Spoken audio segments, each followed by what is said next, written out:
What if your child suddenly pointed to the empty seat beside you and described in chilling detail the man sitting there? In this terrifying real-life flight account, parents across multiple flights report the same haunting story. A man no one else could see, always sitting by the window. He doesn't blink, he doesn't move. But children across America describe him the exact same way. Watch the full real horror unfold. And don't forget to subscribe to The Last Knock for more true airplane mysteries that will keep you awake at 30,000 feet. Some stories sound too wild, too outlandish to possibly be true. They stretch the limits of our belief, challenge our understanding of the world. But then you hear one that chills you to the bone, a story that burrows under your skin and lingers long after it's told. A story that makes you question everything. This is that story, a tale of the unexplained, the unsettling, and the undeniably eerie. It began on a late-night podcast, a hushed confession shared in the dead of night with an anonymous guest. Lisa, a former flight attendant, ready to unburden herself. She wasn't talking about unruly passengers, the kind you read about in the news, the ones who cause a scene and disrupt the flight. Or turbulence, the jarring shakes and bumps that make even seasoned travelers grip their armrests a little tighter. No, Lisa's secret was about something far more unsettling, something that defied explanation, a ghost, a spectral presence, one that haunted seat 24A, a single spot on the plane that seemed to be a magnet for the paranormal. Lisa, practical and skeptical by nature, a woman grounded in reality, never believed in ghosts, never entertained the idea of spirits, but she couldn't ignore what she and others had experienced, the inexplicable events that defied logic and reason, the shared feeling of unease. There was always a cold spot, a noticeable drop in temperature, a shiver that ran down your spine, a sense of being watched, scrutinized by unseen eyes, always in that one window seat, 24A, the source of the unsettling feeling, the epicenter of the strange occurrences. The airline never spoke of it, never acknowledged the rumors, never addressed the growing unease among the staff. But among the crew, the legend of 24A was whispered on every flight, a cautionary tale passed down from veteran to rookie, a secret shared in hushed tones. Lisa wasn't trying to convince anyone, wasn't seeking validation or trying to prove the existence of the supernatural. She just needed to share what had left a mark on her, what had shaken her to her core and challenged her perception of reality. Up there, miles above the ground, suspended between worlds, things happen that logic can't explain. Events unfold that defy our understanding, and for one plane on countless journeys, the strangeness always began and inevitably ended with a single specific location, with seat 24A, the haunted window seat. Long before Lisa's own encounter, 24A was already infamous among the crew. Senior attendants would warn new hires, watch out for the ghost seat. The stories were always subtle, call buttons lighting up with no one there, icy drafts, flickering lights. Most blamed faulty wiring or the plane's old air system.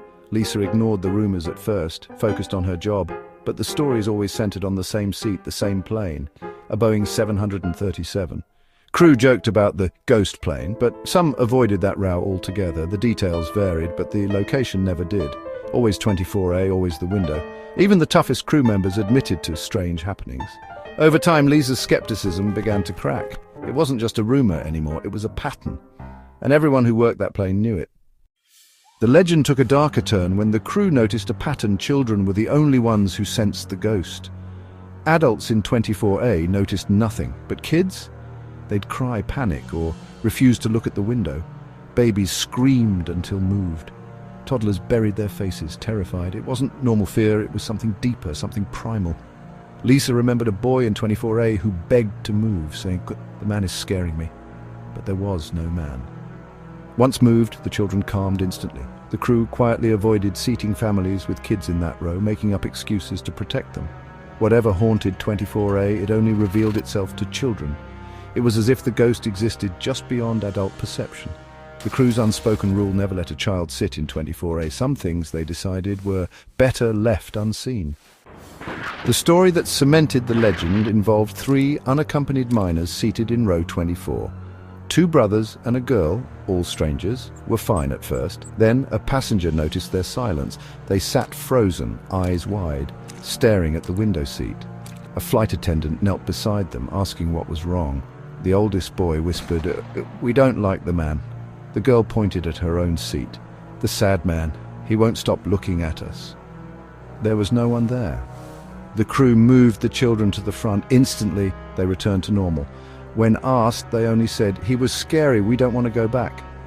The incident was so disturbing it was logged in the official flight report. 3 children, unrelated, terrified by the same invisible presence. The legend of 24A was no longer just a rumor, it was a warning. After calming the children, a wave of unease settled over the cabin. The flight attendants, though trained for countless scenarios, found themselves grappling with something far beyond the ordinary. They knew they had to understand what had frightened the children so deeply. The lead attendant, a seasoned professional known for her calm demeanor, gently asked the oldest boy to describe what he saw. She knelt down, making eye contact, and spoke in a soothing voice, hoping to elicit a clear and coherent account. He said the man appeared after takeoff when the plane had reached cruising altitude and the seatbelt sign had been switched off. The boy recounted how the figure seemed to materialize out of thin air, sitting in 24A, right where the girl had been before she moved, a detail that sent shivers down the attendant's spine. The seat, now empty, seemed to radiate an unnatural cold. The man wore old-fashioned black clothes, a suit of severe cut and antiquated style, that seemed to swallow the light, absorbing all the brightness around him and casting a pall over the immediate vicinity. But the worst part, the detail that truly terrified the children, was that he had no face. It wasn't merely disfigured or obscured, it was simply absent. Just a pale blank oval, a smooth, unbroken expanse of skin where features should have been. No eyes, no sockets. Just a seamless continuation of the pale surface. No mouth, no lips, no hint of an opening for speech or sustenance. Nothing. Just an unsettling void where a face should have been, a terrifying blankness that defied comprehension. The man never spoke, never uttered a sound, adding to the unsettling nature of his presence, just stared at them with his faceless head, an empty gaze that seemed to penetrate their very souls, leaving them with a chilling sense of dread. The other 2 children, when questioned separately, described the same thing, a cold, silent, faceless man in black, confirming the eldest boy's terrifying account. Their stories matched perfectly down to the smallest detail, leaving no room for doubt in the minds of the crew. The crew was shaken, deeply disturbed by the children's unwavering and consistent testimony. This was no ordinary ghost story, no simple tale of bumps in the night. This felt like something far more profound, far more sinister. The faceless man became the core of the legend, a chilling figure whispered about in hushed tones among airline staff. It was no longer just a cold spot or a flicker. Those could be explained away. It was a nightmare given form, a tangible manifestation of primal fear. From then on, the crew called him the Man in Black, a name that evoked instant dread and a shared understanding of the unexplainable. And everyone avoided 24A whenever they could, leaving it empty whenever possible. A silent testament to the terror that had unfolded within the confines of the aircraft. Some fears, they realized, are universal, transcending age and background, tapping into a deep-seated human vulnerability. For Lisa, the stories were just that. Until one winter night. After a late flight, the plane was empty, parked on a remote tarmac. Lisa and a colleague finished their checks in the silent, dim cabin. Lisa moved through the rear, not thinking of ghosts, just wanting to get to her hotel. She reached row 24, checked the seats, and leaned over to look out the window. That's when she saw him. A dark figure sitting bolt upright in 24A, silhouetted against the terminal lights. She froze, heart pounding. The plane was supposed to be empty, but there he was. The man in black. Lisa's disbelief shattered in an instant. The legend was real, and she was face to face with it. Lisa stood paralyzed in the aisle, her heart pounding against her ribs like a trapped bird. The air seemed to thicken around her, heavy with an unseen dread. Every instinct screamed at her to turn back, to flee, but her feet were rooted to the spot. Her gaze was locked, fixated on the impossible figure lurking in 24A. A chill snaked down her spine, colder than any Arctic wind, at first a flicker of hope. She desperately tried to rationalize what she was seeing, clinging to the mundane. Maybe it was just a passenger, someone who'd been overlooked, left behind in the rush to disembark. But the figure was too still, unnervingly so. An unnatural stillness that defied human composure, too rigid, more like a statue carved from obsidian than a living, breathing person. The longer she stared, the more the unsettling truth began to dawn.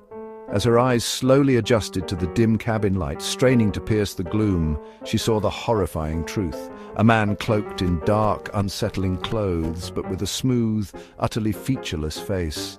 A blank canvas of skin where eyes, nose, and mouth should have been. It wasn't just a lack of features, it was a void. A patch of absolute darkness that seemed to swallow the light around it, distorting the very air. The whispered stories, the children's wide-eyed terror, the hushed warnings from veteran crew members, it all clicked into place, making horrifying sense now. Lisa's breath caught in her throat, a silent, desperate gasp for air. Fear, cold and clammy, pressed down on her like a physical weight, crushing the air from her lungs. The man in black didn't move a muscle, didn't turn his head, didn't fidget, just sat there perfectly still, a black hole ripped into reality, taking the shape of a man. Lisa knew, with a bone-deep, chilling certainty that resonated in the marrow of her bones, this was no ordinary living passenger. This was something else entirely, something otherworldly. She was staring directly at the ghost that haunted seat 24A. The silence in the cabin was thick, oppressive, suffocating her with its weight. Lisa desperately wanted to scream, to run screaming down the aisle to escape this nightmare, but she found herself completely unable to move, paralyzed by a fear so profound it had stolen her will. The whispered legend, the terrifying ghost story, had somehow clawed its way into reality, and she was trapped, caught in its unholy gaze, a prisoner of its silent, terrifying presence. Lisa finally stumbled backward, eyes locked on the figure. She called for her colleague, voice trembling. Sarah, skeptical but concerned, grabbed a flashlight and marched down the aisle. Lisa watched as the beam swept over the seats. 24C, 24B, then 24A. The seat was empty. No sign of anyone, no disturbance. Lisa was shaking, unable to process what she'd seen. Sarah tried to reassure her, but Lisa knew the truth. She finished her duties in a daze, then fled the plane, never looking back. The next day, she requested a transfer. She'd never fly that aircraft again. The memory haunted her, a secret she carried for years. The ghost of 24A was real, and she'd seen it with her own eyes. Some seats, she realized, are never truly empty, and some stories never leave you. Lisa's experience changed her forever. She left the airline, but the memory of that night stayed with her. That's why she shared her story, so others would know. The legend of 24A is more than a ghost story. It's a warning. It's about the things we can't explain, the fears we can't escape. We trust technology and routine when we fly, but some mysteries slip through the cracks. The faceless man in black, the terrified children, the haunted seat. They linger in the minds of all who hear the tale. No one knows which plane or airline it was, and that only deepens the mystery. Next time you board a flight, you might glance at your seat number and shiver. If it's 24A, you'll remember Lisa's story and you'll wonder who or what is sitting beside you. Some stories, like the ghost of 24A, the airplane hummed, a sound of safety, of going somewhere new. Rebecca looked out at the endless blue sky and soft white clouds. Next to her, her 4-year-old daughter Ellie colored animals in her book, humming quietly.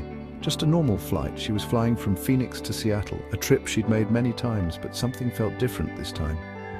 She closed her eyes, thinking about visiting her sister, Ellie, playing with her cousins. Nothing could possibly go wrong. Rebecca gently brushed Ellie's hair back. "Having fun, sweetie?" Everything was completely normal. She looked forward to landing, to family, to laughter, unaware of the strangeness about to begin. Ellie put down her yellow crayon and looked up at her mother, eyes wide. "Mommy," she whispered. Rebecca opened her eyes. "Do you need some juice?" Ellie shook her head and pointed toward the back of the plane, her finger trembling. "What is it, Ellie?" Rebecca asked, following her gaze. She saw passengers, reading, listening to music, nothing unusual. "What are you pointing at, honey?" Ellie's finger stayed aimed at an empty seat a few rows back. "That man," Ellie whispered. "He's looking at me." Rebecca frowned, scanning the seats. She saw no one looking at them. "There's no man looking at you, sweetie," Rebecca said gently. "He's probably just looking out the window." Ellie shook her head, her face serious. "No, Mummy, he's looking right at me. He's in that chair." She pointed again, seat 24A, an aisle seat. It was empty. Absolutely no one was there. Rebecca tried to reassure her, but Ellie's eyes stayed fixed on the empty seat. The cabin felt a little colder. Rebecca glanced back, then at Ellie, uncertain.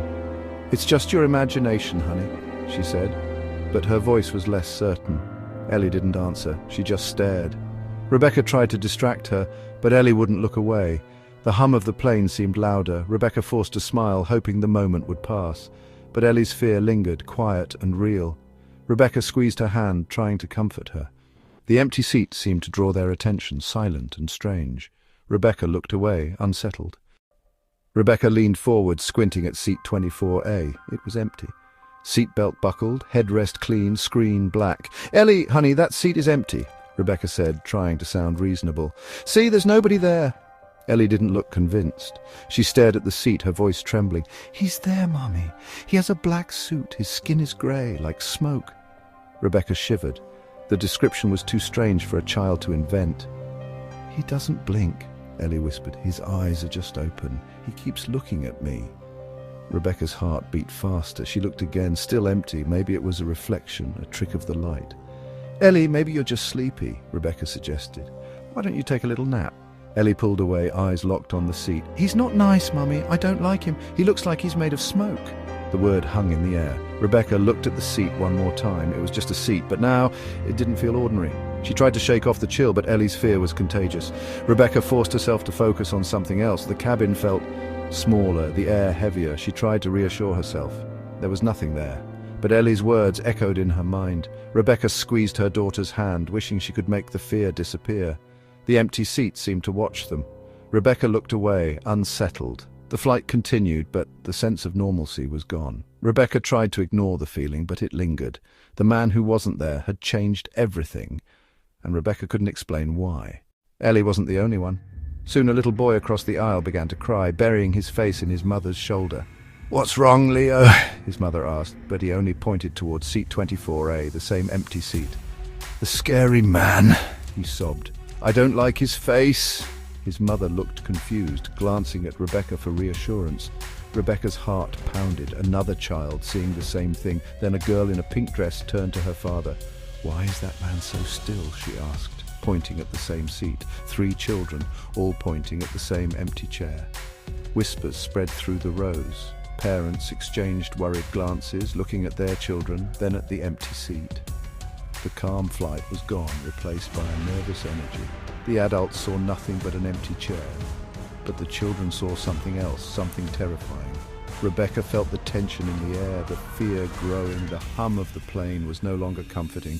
The empty seat had become the center of everyone's attention. Rebecca tried to calm Ellie, but her daughter's eyes stayed fixed on the seat. The other children watched too, silent and afraid.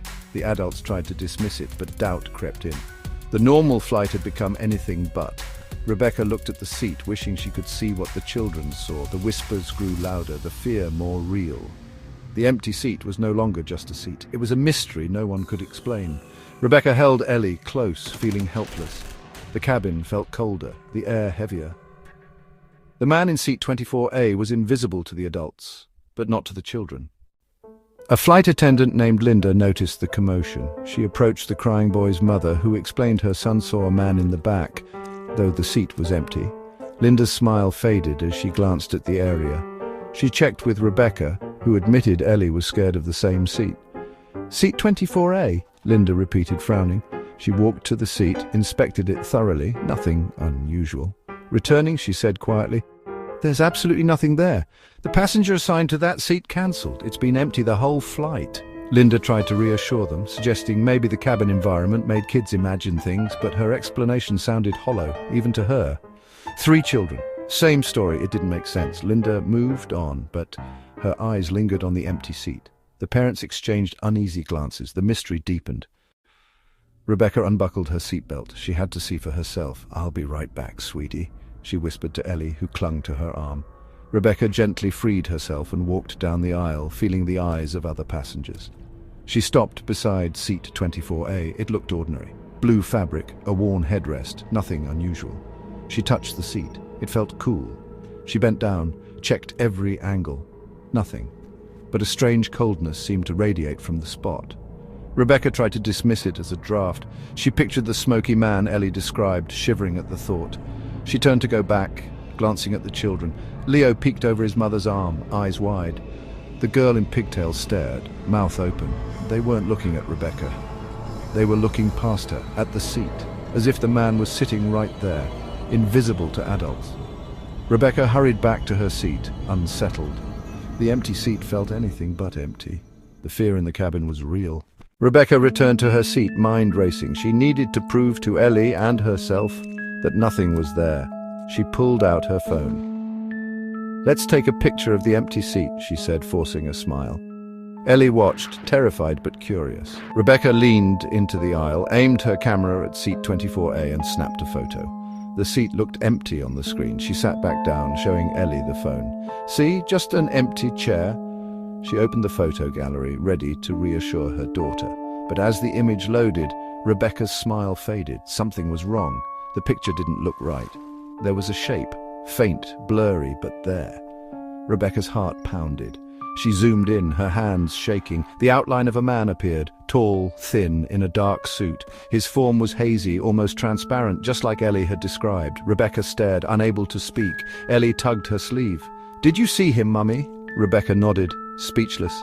The seat looked empty to her eyes, but the photo said otherwise. The proof she wanted had become proof of something impossible. Rebecca lowered the phone, shaken.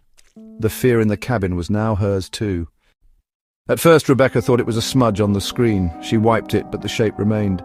It was in the photo, a faint dark outline in seat 24A.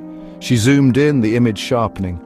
A man's silhouette appeared, tall, thin, in a suit, his form smoky and blurred. No clear features, just a pale, greyish head tilted toward the camera.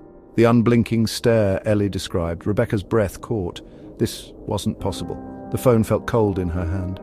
Ellie watched her mother's face, no longer afraid, just curious. Rebecca couldn't speak, only nod. She looked back at the seat, still empty, but she knew now the children saw something real.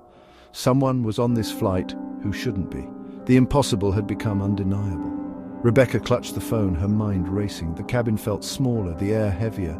She glanced at the other children. They still watched the seat. The adults avoided looking. Rebecca's world had shifted. The photograph was proof of the unseen. The man in seat 24A was real, at least to the children. Rebecca sat in silence, fear and wonder mingling. The rest of the flight would never feel normal again. The rest of the flight passed in uneasy silence. Rebecca held Ellie close, saying nothing about the photograph. The other parents comforted their children, casting nervous glances at the back of the plane. The hum of the engines felt lonely, not safe. When the plane landed in Seattle, relief swept through the cabin. As Rebecca gathered their things, she looked one last time at seat 24A. Just a seat, empty and ordinary. The man made of smoke was gone, or maybe he'd never been there for adults to see. Years later, Rebecca never deleted the photo. Sometimes, late at night, she'd zoom in on the faint grey figure. She never found an explanation. It became a chilling memory, a story with no answer. Who was he? A ghost? A traveler from somewhere else, or just a trick of the light? Rebecca would never know. But she'd always wonder about the unseen passengers who travel with us in the sky.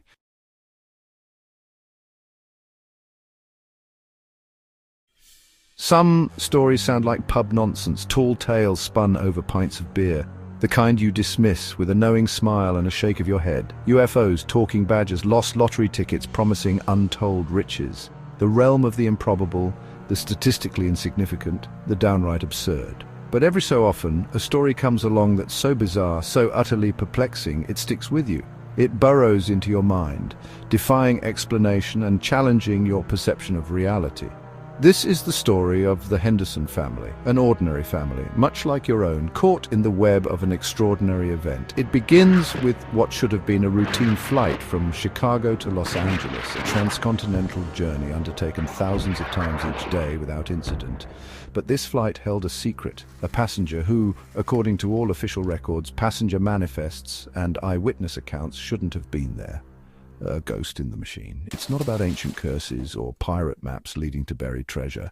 No supernatural forces at play here. It's just a Boeing 737, a complex computer system managing flight data, and a mystery that defies logic, a glitch in the matrix, perhaps. The Hendersons boarded Flight 610, bleary-eyed but excited, expecting a normal, uneventful trip to visit relatives on the West Coast. What they got was a riddle that shakes the very fabric of reality. a puzzle so intricate that it challenges our understanding of what is possible. Was it a massive airline blunder, a colossal administrative error, a shared hallucination, a collective delusion experienced by everyone on board, or something far stranger, something we can't even begin to comprehend? Get ready for a journey into the unknown, a descent into the depths of a truly baffling enigma.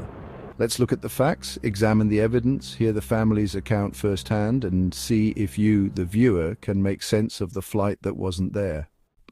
Meet the Hendersons. Tom, Sarah, and their 7-year-old son Jacob, ordinary people, planning a long-awaited holiday to Los Angeles. Their trip to O'Hare was uneventful. Taxi on time, check-in smooth, overpriced sandwiches, and a restless Jacob excited for his first real flight. They found their gate, boarding passes in hand, and settled in for the wait. Everything matched. Tickets, gate, flight number, flight 610 to LAX. Boarding was routine, the cabin was clean, the crew friendly, and the family found their seats, 15B, C, and D. Jacob clutched his toy plane, Tom reassured him, and Sarah smoothed his hair. The engines roared, and they were airborne, just another family on just another flight. Nothing seemed out of the ordinary, yet. The first hour passed quietly. Drinks trolley, seatbelt sign-off, passengers dozing or watching movies, but Jacob grew restless, peering toward the back of the plane. "That man," he whispered to Sarah, "the man in the hat, he's not wearing any shoes." Sarah looked. Nothing unusual. Tom checked too. "No man in a hat, no bare feet," Jacob insisted, growing pale and anxious. "He's just staring out the window. He's in seat 24A. Tom, ever logical, walked the aisle. No one matched Jacob's description, but Jacob's fear was real. He buried his face in his mother's side, trembling. The rest of the flight he refused to eat, drink, or look up. Tom and Sarah exchanged worried glances. Their son was terrified of someone only he could see. Something on that plane had shaken Jacob to his core. Tom tried to reassure Jacob, even walking the cabin to prove there was no man in a hat. But Jacob was adamant. "He's in seat 24A. The specificity unsettled Tom. How could Jacob know a seat number? For the rest of the flight, Jacob was inconsolable, huddled against Sarah, sobbing quietly. Other passengers glanced over, some sympathetic, some annoyed. Tom and Sarah felt helpless. Was it a nightmare, a prank, or something else? The minutes crawled by, thick with tension. When the plane finally began its descent, relief washed over the parents. But the unease lingered. What had Jacob seen? The flight ended, but the questions were just beginning. The Hendersons had no idea their ordeal was far from over. After what felt like an eternity in the air, the plane finally touched down at LAX.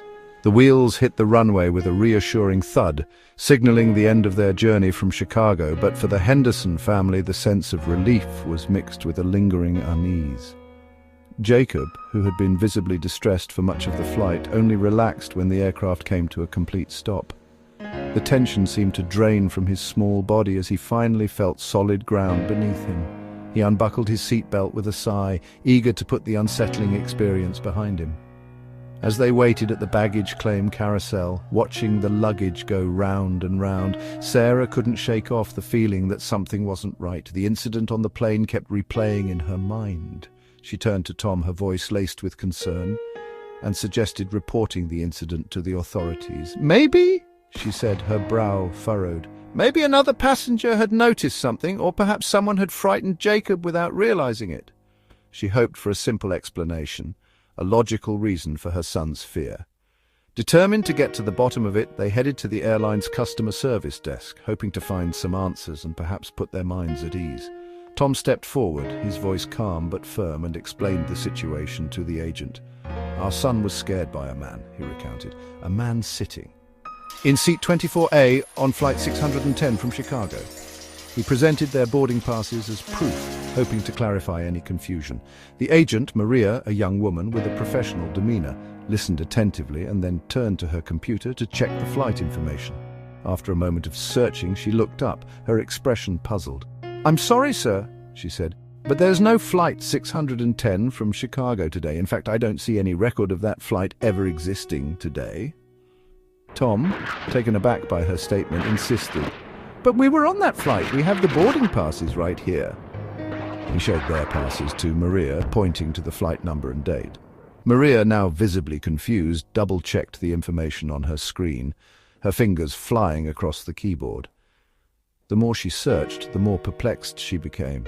Unable to reconcile the information, she decided to escalate the matter. She picked up the phone and called her supervisor, hoping for some clarification. The supervisor, after reviewing the details, delivered a startling revelation. "There hasn't been a Flight 610 for over a year," she stated, her voice grave. "It was discontinued." Sarah's voice trembled as she struggled to comprehend the impossible. "Are you saying we imagined the whole thing, that we weren't even on a flight?" Determined to find some explanation, Maria delved deeper, searching through the airline's archives, hoping to uncover some record of the flight or the passenger in question. Finally, she found something, a note buried deep within the system. "Flight 610 was discontinued after an incident," she announced, her voice hushed. "A passenger died on board during the flight," she revealed, the words hanging heavy in the air. Tom's blood ran cold as the implications of her words sank in. He had to know. "Which seat?" he asked, his voice barely a whisper. Maria hesitated for a moment, her eyes filled with a mixture of pity and dread, before delivering the chilling answer, "Seat 24A." The Hendersons stared at each other, the weight of the revelation pressing down on them. A wave of horror washed over them as the pieces of the puzzle began to fall into place, painting a terrifying picture. The impossible had just become real, and the Hendersons were left to grapple with a truth far more terrifying than they could have ever imagined. The Hendersons, now increasingly desperate, pressed for answers. They needed to understand what had happened, how their family could have seemingly vanished into thin air. The airport, once a place of excitement and anticipation, now felt cold and indifferent. Maria, the airline representative, did her best to assist, meticulously showing them the records, searching through databases, hoping to find some trace of their journey. She explained that Flight 610, the flight they believed they were on, had indeed existed, but it ended a year ago after a passenger tragically died of a heart attack mid-flight, a detail that sent a shiver down their spines. The records confirmed the seat they claimed to have occupied, Seat 24A. Their boarding passes, presented as undeniable proof, were real, authentic to the touch. Yet when Maria ran the information through the airline's central system, a chilling message appeared. The system said the flight didn't exist. It was as if their journey had been erased from reality. The airline, a massive corporation with countless flights daily, had no explanation for this anomaly. There was no record of their check-in at the counter, no digital footprint of their presence. No flight plan existed for that route on that day, according to official records. And perhaps most disturbingly, no crew list matched the flight they described. The Hendersons were a data anomaly, a complete and utter impossibility within the rigid structure of the airline's records. They were passengers on a plane that, officially, never left the ground, a phantom flight in the annals of aviation. The man Jacob described, the one who had caused him so much fear, matched the deceased passenger from the previous year, a businessman known throughout the company for his distinctive black hat, a fedora he always wore. He also had a peculiar habit of removing his shoes on flights, much to the annoyance of his fellow passengers. Initially, the family's story was dismissed as a simple booking error, a mix-up in the complex world of airline reservations. But a thorough investigation revealed that no partner airline had any record either, no trace of the Hendersons or their supposed flight. The unsettling truth began to dawn. The Hendersons had somehow crossed the country on a ghost flight, a journey that defied logic and explanation. Their son, young Jacob, had seen something no one else could, a glimpse into a reality that shouldn't exist. The mystery deepened with each passing moment, each dead end reached. The question that haunted them all was, how could Jacob know such specific details about a flight that never happened, about a passenger who had died a year prior? The truth, shrouded in shadows and unanswered questions, was far more chilling than any ghost story ever told. The details matched: a man in a black hat, barefoot, seat 24A, a passenger who died a year before. The Hendersons hadn't imagined it. Jacob had seen the ghost of a man replaying his final journey. The airline offered no answers, only apologies and confusion. The family became a living anomaly, their story dismissed as impossible. But the facts remained. They had tickets, memories, and a terrified child. The man in the hat was real to Jacob, and maybe to the world, if only for one impossible flight. The Hendersons were left with a question no one could answer. What really happened on Flight 610? Tom became obsessed, searching for answers. The airline, the FAA, no one had any record of their flight. Their boarding passes were called fakes, but no one could explain how they'd passed security. Theories abounded. A ghost plane, a shared delusion, a glitch in reality. Maybe the Hendersons boarded a phantom flight, caught in a replay of tragedy. Or perhaps Jacob's fear created a story that shaped their memories. Some suggested a time slip, a brief crossing into another reality. Each theory was as unbelievable as the last. The official world closed its doors, labeling the event impossible. The Hendersons were left with only questions and a story no one believed. Sometimes the unexplainable simply remains unexplainable. The Hendersons never flew again. Jacob's memory faded, but Tom and Sarah never forgot. They kept the boarding passes, proof of an impossible journey. The airline stuck to its story. Flight 610 didn't fly that day. Was it a ghost story, a computer glitch, or a shared hallucination? No answer satisfied. The mystery endures. A crack in reality, a reminder that not everything can be explained. The internet is a vast, sprawling landscape, a digital frontier, an unpredictable place, a realm where information travels at light speed, connecting billions across the globe. It's a digital town square, a virtual gathering place where the oddest stories, the most peculiar tales, can suddenly catch fire, spreading like wildfire through the digital underbrush. In a quiet parenting forum, a corner of the internet dedicated to the joys and struggles of raising children, a mother shared, with a touch of bemusement, a strange story, a seemingly innocent anecdote that would soon unravel into something far more unsettling. It involved her daughter, a bright and observant child on a recent flight, soaring thousands of feet above the ground, kept glancing at, with a mixture of curiosity and unease, the empty seat next to her, a vacant space that seemed to hold a silent presence. Specifically, seat 24A, the girl asked, her voice filled with innocent wonder. Why is the man, the one sitting in that seat, so sad, so very, very sad? Why won't he talk to anyone? Why does he just stare out the window? But the seat was empty, completely and utterly empty. The mother chalked it up, dismissing it with a gentle smile to imagination, to the fanciful world of a child's mind. She posted it, sharing the anecdote online, as a quirky parenting moment, a light-hearted story to share with fellow parents. Then, replies poured in, an unexpected deluge of responses. Other parents, strangers from across the internet, from different countries, spanning continents and cultures and airlines, each with their own unique experiences, described the same thing. A chillingly familiar scenario. They recounted stories of their young children, innocent and perceptive, seeing a sad man, a spectral figure in seat 24A. Always seat 24A. The stories were eerily similar, a pattern emerging from the digital noise. Same seat, always 24A. Same age range, children between 5 and 10 years old. Same invisible passenger. A passenger only visible to the eyes of children. What started as, innocently enough, a one-off anecdote, a simple story shared among parents, became a growing thread, a rapidly expanding conversation, a digital patchwork, a collection of interconnected stories of nearly identical tales. Tales that defied explanation. Internet sleuths took notice, drawn in by the strange consistency of the accounts. They began archiving the stories, meticulously collecting the digital evidence, searching for patterns, seeking to understand the underlying truth. These weren't just simple fabrications, copycat stories, mere imitations of an original post. Many parents, in their genuine surprise, had never heard, had no prior knowledge of the legend, of the growing online phenomenon before sharing their own chilling experiences. The consistency was chilling, a pattern that sent shivers down the spines of those who read it. Children described with unwavering clarity the same man, the same sorrowful figure, always in 24A, forever bound to that particular seat, always sad, a sadness that permeated the very air around him. The phenomenon spread, gaining momentum with each passing day, beyond the forum, reaching corners of the internet previously untouched, catching the attention, piquing the interest of online investigators, dedicated to unraveling the mysteries of the web. They saw a genuine mystery, a puzzle begging to be solved, a ghost story, a tale of the supernatural for the digital age, a modern haunting in the age of technology.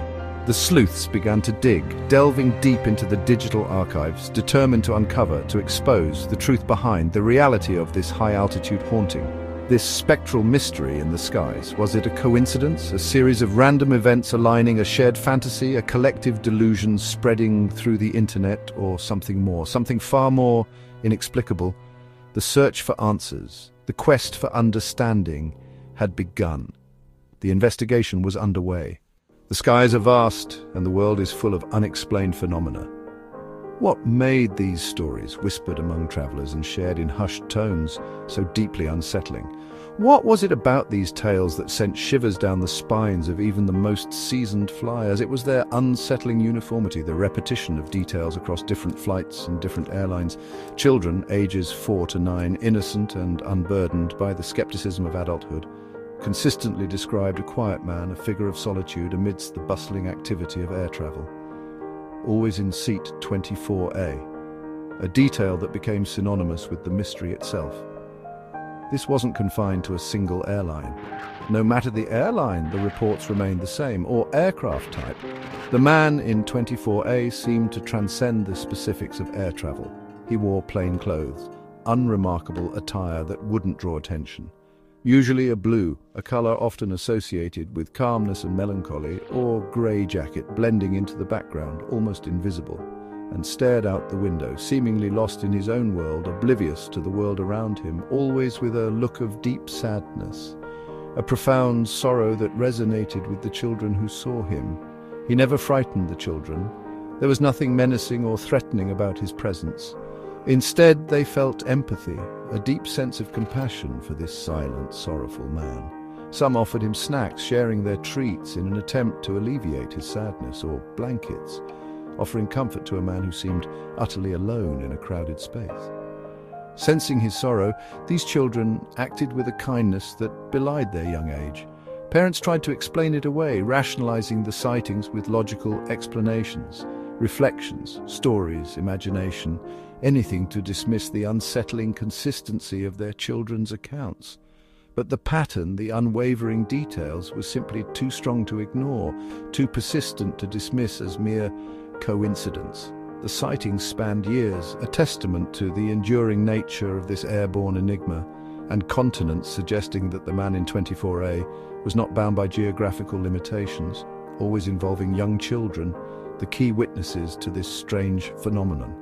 And the same seat, forever linking seat 24A to the spectral figure, the man never interacted with anyone, remaining a silent observer throughout the flight. Never moved, a statue of sorrow in a metal bird soaring through the sky, just sat, a silent sentinel, lost in thought or perhaps lost in something far deeper. The details were eerily too consistent to ignore, painting a picture that defied logical explanation. This wasn't a monster lurking in the skies, or a figment of fear conjured by overactive imaginations. It was a gentle, almost ethereal, sorrowful presence, a spectre of sadness haunting the skies. The legend of the quiet man, the enigma of seat in 24A, grew with each passing year, fueled by whispered stories and shared anxieties. As more parents shared, often reluctantly, their children's strange encounters, the mystery only deepened. The question lingered, a persistent echo in the minds of those who heard the tales. Who was he, this silent passenger forever bound to seat 24A? And why did only children with their unclouded perception see him, this phantom of the skies? The mystery deepened with each telling, becoming a modern-day ghost story, whispered in the age of air travel. The legend of the man in seat 24A remains an unsolved puzzle, a chilling reminder that some mysteries may never be fully explained. Online investigators compiled the stories, logging every detail: flight dates, routes, ages, descriptions. Patterns emerged. The man sometimes held something in his lap, maybe a book or folder. The phenomenon predated the internet, with stories traced back to the late 1990s. The only constant was the seat 24A. It didn't matter which plane or airline, the seat designation itself seemed to be the trigger. Investigators wondered, was there a specific event tied to 24A? They scoured aviation records, searching for a tragedy that could explain the haunting. The hunt for the origin of the legend intensified. The search for the truth, that elusive answer hidden beneath layers of mystery, became an all-consuming obsession, a relentless pursuit that left no stone unturned and no digital corner unexplored. It was a mission for a dedicated group, a collective of minds united by a single, unwavering goal. These were online sleuths, digital detectives armed with keyboards and an insatiable curiosity. They meticulously combed through, leaving no document unread and no detail overlooked. Flight records, scrutinizing every manifest and passenger list, accident reports, dissecting the official narratives and searching for inconsistencies, and news archives, delving into the past to unearth forgotten stories and hidden connections. They were looking for a link, a common thread that would tie everything together. Specifically, a connection to Seat 24A, the epicenter of this digital mystery. The breakthrough finally came, a moment of clarity amidst the chaos of information. It emerged from an old newspaper article, a relic of a bygone era. This article was dated from 1991, a time capsule of forgotten news. It described in stark detail a minor aviation incident, an event that, at the time, seemed insignificant. It recounted a sudden decompression, a terrifying loss of cabin pressure. This occurred at high altitude, amplifying the danger and the stakes. The plane, against all odds, landed safely, averting a complete disaster. But tragically, there was one fatality. A single life lost amidst the chaos. The article described a man pulled from the aircraft, his fate sealed. He was extracted through a rupture, a gaping hole in the aircraft's integrity. This rupture was in the cabin wall, a breach that spelled tragedy for one passenger. The detail that sent chills, a wave of realization washing over them, through the investigators. The piece of information that connected everything was that he was sitting unknowingly in Seat 24A, the very seat that had become the focus of their investigation. The story had been, for all intents and purposes, nearly forgotten, relegated to the dusty corners of history. It was buried deep within the archives, lost among countless other stories. But now, in this moment, it seemed to explain with chilling clarity the pattern. The seemingly random occurrences now had a horrifying context. A single tragic event, a moment frozen in time. One man lost, his life cut short in one specific seat. A seat that now carried the weight of a real-world tragedy. The digital breadcrumbs, the online whispers and rumors had led to, unexpectedly, a real-life tragedy. A stark reminder of the human cost behind the digital facade. The legend of 24A, the whispered tales and online anxieties, had an anchor, a grounding point in reality. It was no longer just a story, it was a piece of someone's history. The sleuths, these digital detectives, had found, in their relentless pursuit, their ghost. The spectre of a past tragedy haunting the present. But the story, as they would soon discover, was far from over. This was just the beginning of a much larger, more complex puzzle. The 1991 incident became the key to the mystery. The flight was routine until a thunderous noise tore through the cabin. A section of the plane's skin peeled away, creating a hole by Seat 24A. The man sitting there was instantly lost to the sky. The pilots managed a miraculous landing, saving everyone else on board. In the aftermath, the lone fatality was almost a footnote, but for the online investigators, he was the center of the story. A single man lost in a violent, sudden moment, his seat number repeated on planes around the world. Paranormal experts believe such trauma can leave a lasting imprint. In this case, the haunting was tied not to a place, but to a seat designation. The legend of the quiet man in 24A had a tragic, real-world origin. The sleuths dug deeper, determined to learn about the man behind the legend. His name was Robert, a sales executive and father of two. He was returning home from a business trip, carrying important documents in his briefcase. Friends described him as gentle, reserved, always in a simple jacket. The children's descriptions matched him perfectly. The most poignant detail. He was trying to secure his family's future on that final trip. Was he in some way still searching for home? The legend shifted from a ghost story to a tale of loss and longing. The quiet man in 24A became a symbol of unfinished journeys. As the story spread online, it became modern folklore. Parents, unsettled by the legend, began warning each other, "Don't book Seat 24A for your kids." The advice went viral, shared on social media, travel blogs and forums. Some parents paid extra to avoid the seat, just in case. Airlines remained unaware, but the legend changed real-world behavior. The haunted seat became a talking point for travel bloggers and podcasters. Avoiding 24A became a ritual, a way to acknowledge the legend, whether or not you believed. The story's power lay in its ability to ripple out, affecting choices and fueling conversation. The quiet man's seat was left empty more and more often. The legend had become a living, breathing part of travel culture. The mystery of 24A was now impossible to ignore. You'd think avoiding 24A would end the sightings, but the legend only evolved. Adults sitting nearby began reporting odd sensations: cold spots, a faint scent of rain, the feeling of being watched. Flight attendants shared stories of seatbelts buckled on empty seats, call buttons lighting up with no one there. Sometimes passengers noticed an indentation on the cushion, as if someone had just stood up.